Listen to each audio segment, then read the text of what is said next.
વિડીયોને સ્કીપ કરીને સીધું એન્ડમાં લાવીને આ નકશો જોવા બેસતો તો વિડીયોમાં કશી જ ખબર પડવાની નથી. તો નમસ્કાર વિદ્યાર્થી મિત્રો, સ્વાગત છે આપ સર્વેનું આપણા સમી ચેનલ પર. આવતીકાલે એટલે કે 3 ઓક્ટોબર 2025ના રોજથી શરૂ થવા જઈ રહી છે ગુજરાત બોર્ડની પ્રથમ શાળાકીય પરીક્ષા. 9 દિવસની નવરાત્રીનો આનંદ માણ્યા પછી હવે છેલ્લી ઘડીએ આવતીકાલના અંગ્રેજી વિષયના પેપરની તૈયારી એક જ દિવસમાં કેવી રીતે કરી જાણીશું સમગ્ર બાબતને આજના આ વિડીયોમાં ફટાફટથી. આપ સર્વે વિદ્યાર્થી મિત્રો આ વિડીયોને લાઇક અને શેર કરીને બને રહેજો વિડીયોમાં સુધી, જેથી કરીને અત્રે સમજાવેલી એક મહત્વપૂર્ણ બાબત અંગે આપ સર્વે વિદ્યાર્થી મિત્રોને વિગતવાર ખ્યાલ આવી શકે.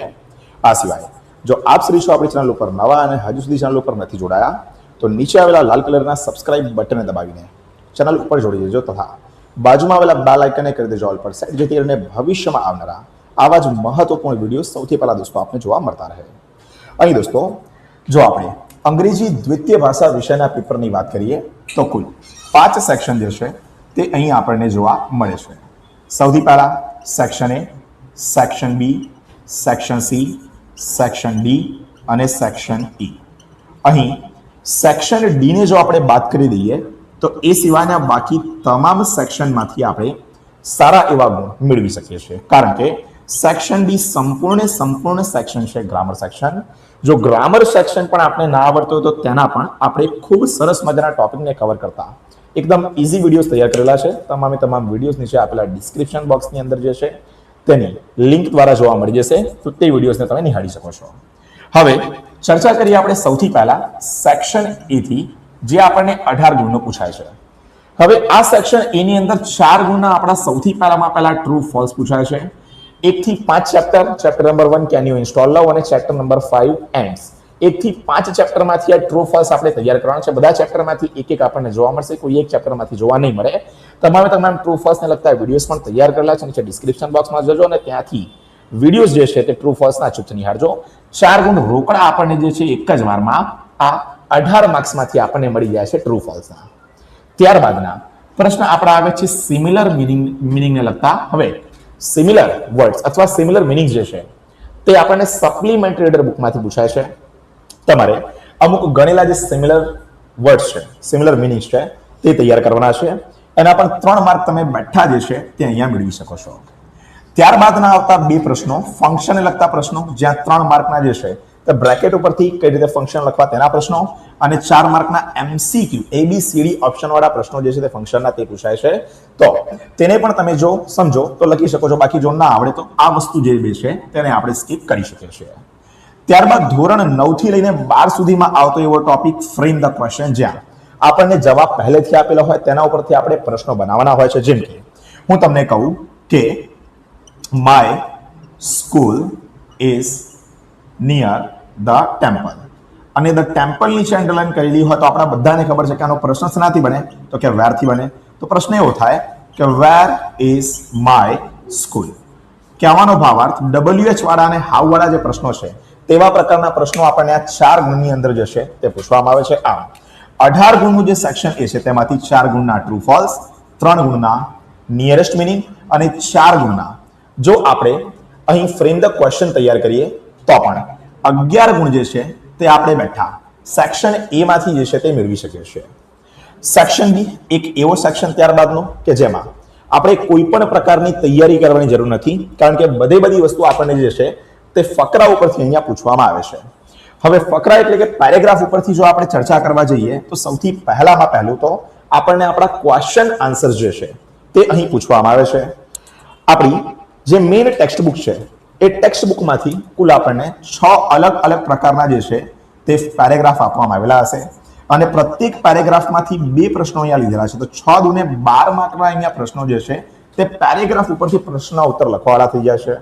ઘણા બધા વિદ્યાર્થી મિત્રો એવું કહે છે કે સાહેબ પેરેગ્રાફ ઉપરથી ક્વેશ્ચનના આન્સર લખવાના છે પણ તે પણ અમને નથી ફાવતું, તો તેના માટેનો પણ સેપરેટ વિડીયો આપણે તૈયાર કરેલો છે, તેને પણ તમે નિહાળી શકો છો. લિંક નીચે ડિસ્ક્રિપ્શન બોક્સની અંદર આપેલી છે. તો 12 ગુણમાંથી તમે ઈચ્છો તો કદાચ અડધા પણ સાચા પડે તો 6 ગુણ તો આપણા અહીંયા સેક્શન બી ની અંદર પેરેગ્રાફ ઉપરથી જે ક્વેશ્ચનના આન્સર લખવાના છે તેમાં સચવાઈ જાય. આપણે પૂરેપૂરા 12 નથી માનતા, 12 માંથી 6 ગુણ તો જે છે તે ક્યાંક ને ક્યાંક આપણે અહીંયા આવી શકે છે. ત્યારબાદ નેક્સ્ટ ક્વેશ્ચન જો આપણે જોવા જઈએ તો તે પૂછાય છે આપણો અહીંયા શોર્ટ નોટનો સેક્શન બી ની અંદર. શોર્ટ નોટના મુદ્દા પોઈન્ટ્સ આપણને આપેલા હશે, આપણે તે મુદ્દા આધારિત જે કોઈ પણ ચેપ્ટર છે તે ચેપ્ટરમાંથી શોર્ટ નોટ જે છે તે આપણે તૈયાર કરવાની રહેશે. હવે ઇમ્પોર્ટન્ટ શોર્ટ નોટની આપણે ચર્ચા કરી લઈએ કે કઈ શોર્ટ નોટ અહીંયા તૈયાર કરવા જેવી છે. તો સૌથી પહેલા વોલ્ટ ડિઝની વાળી જે શોર્ટ નોટ છે આપણી તે આપણે તૈયાર કરી શકીએ છીએ. બરોબર, Walt Disney from horse to mouse વાળી એક એ શોર્ટ નોટ જે છે તે ખૂબ ઇમ્પોર્ટન્ટ થઈ જાય છે. આ સિવાય જો આપણે ચર્ચા કરીએ તો ત્રીજા ચેપ્ટરમાંથી ધી એડજસ્ટમેન્ટ બિટવીન નાના એન્ડ નાની એ વાળી એક શોર્ટ નોટ ખૂબ ઇમ્પોર્ટન્ટ થઈ જાય છે. પાંચમા ચેપ્ટરમાંથી ધી અમ્બ્રેલા એન્ડ્સ, આ સિવાય રેડ એન્ડ્સ ઓફ આફ્રિકા, આ બે શોર્ટ નોટ પાંચમા ચેપ્ટરમાંથી આપણે તૈયાર કરી શકીએ છીએ. એટલે ઇમ્પોર્ટન્ટ શોર્ટ નોટ થઈ જાય છે. કોઈ એક શોર્ટ નોટ આપણને પૂછાશે, મેં કીધું 3 ગુણમાં પૂછાય, મુદ્દા આધારિત હોય અને આપણે કંઈ પણ લખીને આવીએ તો 1 ગુણ તો આરામથી શોર્ટ નોટની અંદર જે છે તે આપણો સચવાઈ જાય એ પ્રકારની શોર્ટ નોટ અહીંયા પૂછાય છે. શોર્ટ નોટ બાદ આગળ આપણે ચર્ચા કરીએ તો મેઇન ટેક્સ્ટ બુક ઉપરથી જ આપણને એક ફકરો આપેલો હોય છે અને તેમાં 3 બ્લેન્ક્સ એટલે કે 3 ખાલી જગ્યા આપણને આપેલી હોય છે. ઉપર વિકલ્પો આપણી પાસે બ્રેકેટમાં પડેલા છે. યોગ્ય વિકલ્પો મૂકીને આ ખાલી જગ્યા અહીંયા જે છે તે સોલ્વ કરવાની રહેશે. અહીં પણ સારા એવા માર્ક જે છે 3 માર્ક એ આપણે કવર કરી શકીએ છીએ. તો 3 માંથી કદાચ 2 ખાલી જગ્યા પણ જો સાચી જાય તો 2 ગુણ અહીંયા આપણે સારા એવા મેળવી શકીએ છીએ. 11 ગુણ ઉપર અને 9 ગુણ અહીંયા સેક્શન બી માંથી આરામથી આપણા જે છે તે રિકવર થઈ શકે છે. સેક્શન સી સંપૂર્ણ સપ્લિમેન્ટરી અને પોએમ આધારિત સેક્શન. હવે આની જો આપણે ચર્ચા કરવા જઈએ સેક્શન સી ની તો સૌથી પહેલામાં પહેલું આપણી સપ્લિમેન્ટરી રીડર બુકમાંથી 5 પ્રશ્નો આપણને પૂછાશે. 5 પ્રશ્નો માટે આપણને 2 અલગ અલગ પેરેગ્રાફ આપવામાં આવશે. પહેલા પેરેગ્રાફમાંથી 3 પ્રશ્નો અથવા 2 પ્રશ્નો અથવા બીજા પેરેગ્રાફમાંથી 3 પ્રશ્નો અથવા 2 પ્રશ્નો, એમ કુલ 5 પ્રશ્નો જે છે તે આપણને પેરેગ્રાફ ઉપરથી સુધીને લખવાના છે. પેરેગ્રાફથી ઉપરથી સુધીને લખવાવાળા પ્રશ્નો મેં કીધું 5 પ્રશ્નો છે, બહુ નહીં, 3 માર્ક તો ક્યાંક ને ક્યાંક આપણે આની અંદર જે છે તે રિકવર કરી શકીએ છીએ. આ સિવાય સમરી રાઇટિંગ શું છે તો કે ભાઈ સમરી રાઇટિંગ એટલે કે સંપૂર્ણ ફકરો જે આપેલો હોય તેને સંક્ષેપમાં નાનો કરીને આપણે લખવાનો છે અને યોગ્ય ટાઇટલ જે છે, યોગ્ય શીર્ષક જે છે તે આપણે અહીંયા આપવાનું છે. 5 ગુણનો પ્રશ્ન અને સારું એવું આપણે લખીએ તો પણ 3 ગુણ અહીંયા પણ જે છે તે આરામથી મેળવી શકાય છે. ત્યારબાદ ન્યૂઝ ક્લિપિંગ એટલે કોઈ પણ ન્યૂઝપેપરનું જે કટિંગ અથવા ક્લિપિંગ આપેલું હોય એના ઉપરથી પ્રશ્ન ઉત્તર લખવાના છે. આપણા કોન્સેપ્ટ એક જ હોવો જોઈએ કે પેરેગ્રાફ આપેલો છે અને એ પેરેગ્રાફ ઉપરથી જે છે તે આપણે પ્રશ્નોના ઉત્તર જે છે તે અહીંયા લખવાના છે. 5 ગુણનો પ્રશ્ન અને આપણે ધારી લઈએ કે 3 ગુણ અહીંયા પણ જે છે તે સરળતાથી મળી જશે. બધું પેરેગ્રાફ ઉપરથી જે છે તે અહીંયા ચાલી રહ્યું છે. અંતમાં પોએમ, તો આપણા ટેક્સ્ટ બુકની અંદર જે પોએમ આપણને આપેલી છે 1 થી લઈને 5 ચેપ્ટરની અંદર સૌથી પહેલામાં પહેલી સનરાઈઝ એટ કાંચનજંગા, ત્યારબાદ શેપર શેપ્ડ, ત્યારબાદ આપણને બ્લાઇન્ડ ફિશ આપેલી છે અને 5મા ચેપ્ટરમાં નો મેન આર ફોરેન. આ 4 પોએમને આપણે તૈયાર કરીએ તો પોએમ આધારિત આપણા ક્વેશ્ચન આન્સર થઈ જાય. 5 ગુણના ક્વેશ્ચન આન્સર આપણે માની લઈએ પોએમ છે એટલે કદાચ 2 ગુણ જે છે તે આની અંદર આપણે રિકવર કરી શકીએ તો 11 ગુણ આપણા સચવાઈ જાય સેક્શન સી ની અંદર. સેક્શન ડી ગ્રામર છે, હાલ આપણે એની ચર્ચા નથી કરતા, એને આપણે જવા દઈએ છીએ. સેક્શન ઈ ઉપર હું આવું તો સૌથી પહેલામાં પહેલો પ્રશ્ન ડેટા ઇન્ટરપ્રિટેશન, જે આપણને જે પણ ગ્રાફ એટલે કે આલેખ આપેલો હોય, જે પણ આકૃતિ આપેલી હોય તેના આધારિત આપણે 10 થી 12 લાઈનો જે સમજીને લખવાની છે. કઈ રીતે લખવી તેનો વિડીયો સરળતાથી આપણે સમજાવેલો છે. લિંક ક્યાં તો નીચે ડિસ્ક્રિપ્શન બોક્સની અંદર. 5 માંથી 3 ગુણ આની અંદર પણ સરળતાથી તમે મેળવી લો તો સારા એવા ગુણ ડેટા રાઇટિંગની અંદર આપણને મળી જાય. ડેટા રાઇટિંગ બાદ બીજો જે પ્રશ્ન આપણને પૂછાય છે તે છે પેરેગ્રાફ રાઇટિંગ, કે જેને આપણે એસે રાઇટિંગ પણ કહીએ છીએ. અહીંયા 3 નિબંધો આપેલા હશે, બધાના પોઈન્ટ્સ એટલે બધાના મુદ્દા છે. તમને 3 માંથી જે ઈઝી લાગે તેને સરસ મજાનું 2 પેજ, 2.5 પેજ, 3 પેજ જેટલી તમારી કેપેસિટીની અંદર તમે લખી શકો છો. અને એસે રાઇટિંગ આપણને અહીંયા પૂછવામાં આવે છે કુલ 8 ગુણનો. 8 માંથી બહુ નહીં, આપણે 4 ગુણ, અડધા ગુણ માનીને ચાલીએ તો પણ સારા એવા માર્ક એસે રાઇટિંગમાં આવી જાય. એસે રાઇટિંગ બાદ શું આવે છે તો કે ત્યારે આવે છે આપણા માટે સ્પીચ રાઇટિંગ અથવા એના ઓરમાં એપ્લિકેશન રાઇટિંગ. હંમેશા હું છોકરાઓને એપ્લિકેશન રાઇટિંગ પ્રિફર કરું છું. કેટલા ગુણની તો કે 6 ગુણની અહીંયા આવી જાય છે આપણી એપ્લિકેશન રાઇટિંગ. હવે અહીંયા સૌથી ખાસ બાબત એ યાદ રાખવાની, એપ્લિકેશન રાઇટિંગમાં ફક્ત ડિગ્રી દર વખતે બદલાશે, એ સિવાય બાકી બધી વસ્તુઓ જે છે તે કોમન રહેશે. એક જ ફોર્મેટ તમારે તૈયાર કરવાનું છે.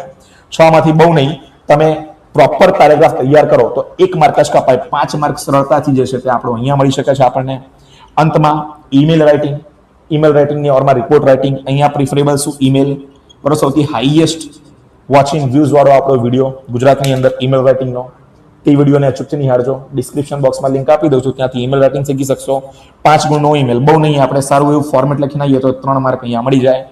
કેટલા માર્ક થઈ ગયા સેક્શન ઈ ની અંદર? તો સેક્શન ડી માં આપણે ડેટામાં માન્યા 3 માર્ક, એસએમાં માન્યા 4 માર્ક, 7 + 5 કેટલા? 12 માર્ક, 12 ને 3 15 માર્ક તમે કવર કરી શકો છો. શેમાં? સેક્શન ઈ ની અંદર. હવે જાતે ગણતરી મારો. 33 માર્કે આપણે પાસ થવાનું છે. Section A, B, C, D અને ઈ. ડી મેં કીધું કે અહીંયા ગ્રામર સેક્શન છે, તો સંપૂર્ણ સેક્શન આપણે ઇન્ક્લુડ કરેલો નથી. અહીંયા સેક્શન એ ના 11 ગુણ, સેક્શન બી ના 9 ગુણ, સેક્શન સી ના 11 ગુણ અને સેક્શન ઈ ના 15 ગુણ પણ આપણે અહીંયા જોવા જઈએ તો કુલ પેપર અહીંયા 46 ગુણનું આપણું થાય છે, અડધ માર્ક કરતા. તો 100 માંથી પાસ થવા માટે આપણે જરૂરિયાત કેટલી? 33 ગુણની. 46 ની તૈયારી રાખીશું ત્યારે 33 ગુણ જે છે તે આપણા ક્યાંક ને ક્યાંક આવશે. બાકી અંગ્રેજી વિષયમાં ફેલ થનારાની સંખ્યા તો કે ખૂબ જ ઓછી. વિડીયોને સ્કીપ કરીને સીધું એન્ડમાં લાવીને આ નકશો જોવા બેસતો તો વિડીયોમાં કશી જ ખબર પડવાની નથી. તો સ્ટાર્ટિંગથી બિલકુલ પણ સ્કીપ કર્યા વિના જો વિડીયોને જોઈશું ત્યારે ખબર પડશે કે ભાઈ પાસ થવાની રણનીતિ કઈ રીતની છે અને કઈ રીતે એ, બી, સી અને ઈ વિભાગને કરીને આપણે આ 100 માંથી 46 ગુણ અથવા એના કરતાં પણ વધુ ગુણ જે છે તે મેળવી શકીએ છીએ, અથવા છેલ્લામાં છેલ્લે આ 33 ગુણ લાવીને પાસ તો આરામથી થઈ શકીએ છીએ. તો અંત સમયમાં આટલું જ આપણે કરી શકીએ છીએ. જ્યારે 9 દિવસ ગરબા રમીને આપણે પસાર થયા હોઈએ અને અંત સમયમાં જ્યારે તૈયારી કરવા બેસીએ તો આટલી જ વસ્તુ આપણા માટે જે છે તે પર્યાપ્ત રહેશે. અગાઉ મેં કીધું તમામ ગ્રામરના, તમામ રાઇટિંગ સેક્શન્સના એક ટોપિકને કવર કરતા વિડીયોઝ અગાઉથી જ તૈયાર થયેલા છે. તમામ વિડીયોઝની લિંક્સ નીચે કમેન્ટ બોક્સમાં કે પછી ડિસ્ક્રિપ્શન બોક્સની અંદર જે છે તે આપણે પિન કરીને આપેલી છે. ત્યાંથી તે તમામ વિડીયોઝને અચૂકથી નિહાળજો. આ સિવાય તમારી ડ્યુટી શું, તમારી ફરજ શું? આ વિડીયોને કરી દેવો લાઈક. વધુમાં વધુ જે કોઈ પણ બેનપણા કે બેનપણીઓ છે સ્કૂલના, ટ્યુશનના, ક્લાસીસના, બધા જોડે વિડીયોને કરી દેજો શેર. હાલ પૂરતું આટલું જ રાખીએ છીએ આજના વિડીયોમાં. મળીએ છીએ જલ્દી જ એક નવા વિડીયોમાં આવા જ કેટલાક મહત્વપૂર્ણ મુદ્દાની સાથે. ત્યાર સુધી થેન્ક યુ સો મચ. જય હિન્દ, વંદે માતરમ.